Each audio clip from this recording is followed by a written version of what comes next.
Demain sort sur Disney+, The Testament, la nouvelle série spin-off de The Handmaid's Tale, La Servante écarlate en français. Et que vous soyez récemment tombé amoureux de Chase Infinity après une bataille après l'autre, ou que le retour de Rowan Blanchard sur vos écrans fait revivre vos petits cœurs d'adolescents, ou simplement en fait que vous êtes intrigué, restez sur cette vidéo parce que vous n'avez pas besoin, je pense, d'avoir vu La Servante écarlate pour comprendre les testaments. En gros, La Servante écarlate, c'est quoi? C'est un livre dystopique écrit par Margaret Atwood. Dans le monde entier, il y a une crise de la natalité et quelques femmes peuvent encore tomber enceintes, mais la grande majorité ne peuvent plus à cause du changement climatique, les perturbateurs endocriniens, blablabla, bref, voilà tout ça. Et donc, les États-Unis d'Amérique sont devenus une théocratie. Les femmes sont soit des épouses, soit des servantes, soit des tantes, soit des martas. Marta, c'est quoi? C'est servante dans le sens commun du terme, c'est-à-dire que sont gouvernantes en fait de la maison, elles font la cuisine, le ménage. Épouse, c'est une épouse, elle est mariée, donc elle a sa petite maison avec son mari. Servante, c'est une servante sexuelle qui est faite là pour enfanter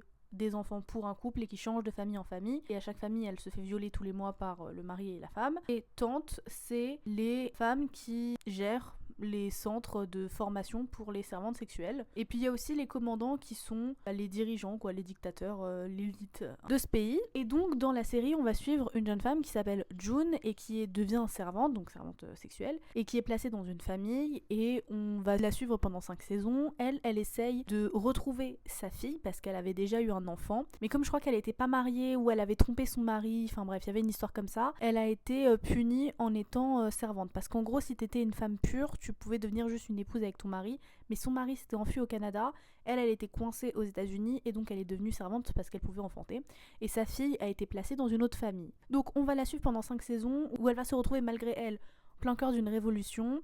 Et un peu comme Katniss, elle va devenir la figure de la révolution. Et puis à la fin de la série, elle est au Canada avec son mari et un gosse, son gosse à elle, qu'elle a eu avec un œil. En gros, c'est de la police secrète. Sa fille, sa première fille, elle est restée aux États-Unis, et dans la série, elle a eu l'occasion de revenir avec June à plusieurs moments.